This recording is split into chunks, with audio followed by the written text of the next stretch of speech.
Erin and I went on an epic Arizona vacation trip to make memories. This is Daryl And Erin on Travel with D&E. One of the towns where we stayed and explored the surrounding areas while on our epic Arizona trip was Flagstaff, Arizona.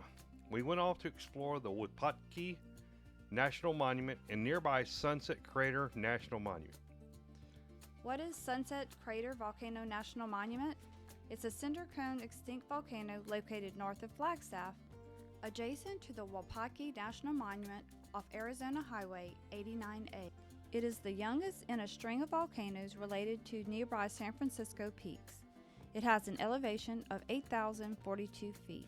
So where is the Sunset Crater Volcano located? It's located about 19 miles north of Flagstaff off of Highway 89A. You can also reach Sunset Crater from the Wupatki National Monument and Visitor Center by driving about 15 miles south on the 545 Loop Road if you combine this trip together. It's a beautiful drive as well. What's the history of the Sunset Crater Volcano? 1,000 years ago, around the year 1085, the ground shook with earthquake for days and weeks before the eruption began.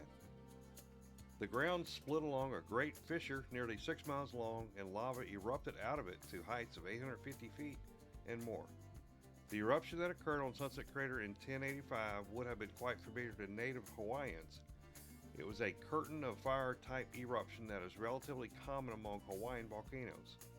The eruption formation of Sunset Crater Volcano incinerated the surrounding landscape, covering almost 9,000 square miles with lava and ash. The volcano has several names given to it by indigenous people, including Red Hill, Where It Burned, and Yellow Tipped Mountain. For decades after these eruptions, little to nothing grew in the lava rocks. In northern Arizona's dry, cold climates, rock weathers slowly, and soil formation occurs over many centuries. Lichens and mosses are typically the first plants to become established on new rocks because they don't require any soil.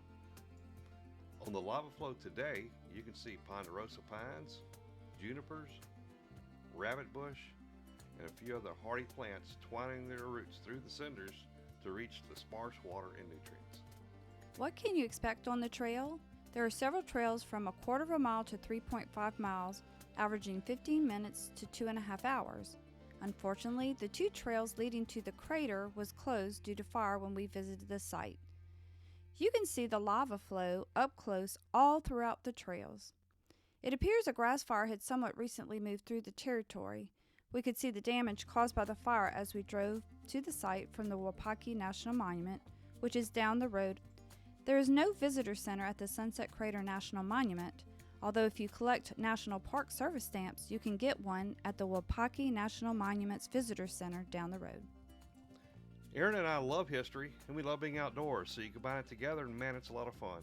The Sunset Crater Volcano National Monument, combined with a stop at the Wupatki National Monument, was well worth a visit.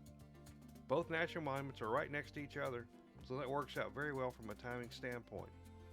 If you like this content, I know you're really going to enjoy the Wupatki National Monument video and all the other epic Arizona trip videos to help you plan your next trip with your significant others. Thanks for watching, and we'll see you on the next video.